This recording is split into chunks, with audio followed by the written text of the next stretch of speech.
তৃণমূলের 3 বারের বিধায়ক মমতা বন্দ্যোপাধ্যায়ের মন্ত্রিসভায় হেভিওয়েট মন্ত্রী ছিলেন, একাধিক দফতর সামলাতেন, নিয়মিত সাংবাদিক বৈঠক করে বিজেপিকে তুলোধনা করতেন। তৃণমূলের এই ডামাডোলের মরশুমে শ্যামপুকুরের শশী পাঁজা এখন কোথায়, কোন শিবিরে? শিবির পাল্টেছেন না কালীঘাটেই আছেন? এইগুলো এখন লাখ টাকার প্রশ্ন। সোমবারের পর মঙ্গলবারও শশী পাঁজার প্রতিক্রিয়ার জন্য তার 250 চিত্তরঞ্জন অ্যাভিনিউয়ের এই বাড়ি অফিসে পৌঁছয় এবিপি আনন্দ। প্রাক্তন মন্ত্রী শশী পাঁজার বাড়ি এবং অফিস, এই অফিসেই শশী পাঁজা বসে সাধারণভাবে লোকজনের সঙ্গে কথা বলতেন, কিন্তু বেশ কয়েকদিন ধরেই তার মূল যে দরজা তাতে বড় বড় তালা ঝুলে, অফিস কার্যত বন্ধ এবং নির্বাচনের পর থেকে তার সঙ্গে অন্যান্য মানুষ তো দূরের কথা, তার কর্মীরাও যোগাযোগ করে উঠতে পারছেন না।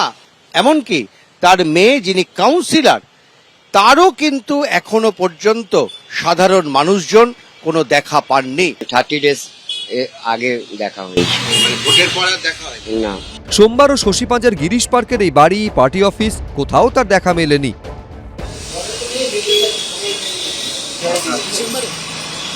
চেম্বারে বলতে ভবানীপুরের চেম্বারে, যেটা ওই কাকলিদির ওই চেম্বারে, মানে রাত্রিরে ফিরছে না, ওখানেই থাকছেন। গিরিশ পার্ক মোড়ের কাছে সেন্ট্রাল অ্যাভিনিউর ওপর শশী পাঁজার বাড়ি এবং এখানে তার যে মূল অফিস তার একতলায় রয়েছে, দোতলা আরও একটি অফিস রয়েছে এবং তার উপরে তার বাড়ি, সেখানে তিনি থাকেন।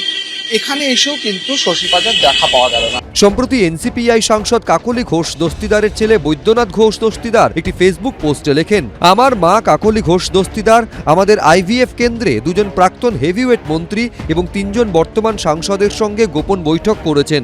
আমি তাদের নাম প্রকাশ করতে পারছি না, তবে আমি নিশ্চিত যে যথাসময়ে সংবাদ মাধ্যমকে এ বিষয়ে জানানো হবে। জল্পনা বাড়ান খোদ কাকলি ঘোষ দস্তিদারও। আমার প্রথম স্টুডেন্ট হচ্ছে ডক্টর শশী পাঁজা।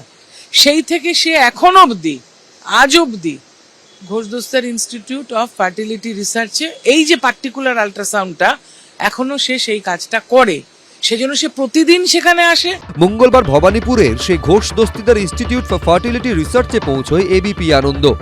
ভবানীপুরে এই ক্লিনিকে মাঝে মধ্যেই আসেন ডক্টর শশী পাঁজা, কিন্তু এদিন এসে তার খোঁজ পাওয়া গেল না। আজকে কি উনি এসেছিলেন? হ্যাঁ, আজকের এসেছিলেন। কতক্ষণ উনি থাকেন? পেশেন্ট যতক্ষণ থাকে ততক্ষণ থাকে, ওনার পেশেন্ট দেখা হয়ে গেলে চলে যায়। অসংখ্যবার ফোন করে SMS করেও তার কোনো উত্তর মেলেনি। আবার কখন আসবেন, আদৌ কি আগামীকাল তিনি আসবেন, এখানে কি তার দেখা পাওয়া যাবে, এর কোনো উত্তরই কিন্তু পাওয়া যায়নি। সোমবারও এখানে পৌঁছেছিল এবিপি আনন্দের প্রতিনিধিরা। দাদা সিকিউরিটি থেকে আছেন, একটু কথা বলবো আপনার সাথে। শশী পাঁজা আছে না, বেরিয়ে গেছে। ম্যাডাম, বেরিয়ে গেছে? কখন এসেছিলেন? ম্যাডাম 12:30। 12:30। উনি কি রোজ আসছেন? পেশেন্ট যখন যখন থাকে তখন। শশী পাঁজার নীরবতায় জল্পনা বাড়ছে। ডক্টর শশী পাঁজা তিনি প্রাক্তন মন্ত্রী। নির্বাচনের পর তিনি তার ছোট কন্যার কাছে তিনি বাইরে গেছিলেন, ফেরার পর তিনি কলকাতায় আছেন। সর্বশেষ আমি যেটুকু জানি, আমার সঙ্গে যা কথা হয়েছিল, তিনি তো তৃণমূলেরই। আমি তারপর নতুন করে ওনার কোনো অবস্থান বদলের কোনো খবর পাইনি। ক্যালেন্ডারে আষাঢ় পেরিয়ে শ্রাবণ, থেকে থেকেই আকাশের মুখ ভার, চাঁদের দেখা নেই। ভোটে ভরাডুবির পর কালীঘাট তৃণমূলের ভাগ্যাকাশেও হতাশার মেঘ। শ্যামপুকুরের শশী পাঁজা দেখা দেবেন কবে? উজ্জ্বল মুখোপাধ্যায়, অনির্বাণ বিশ্বাস, অরিত্রিক ভট্টাচার্য, এবিপি আনন্দ। এবিপি আনন্দ, এগিয়ে থাকে, এগিয়ে রাখে।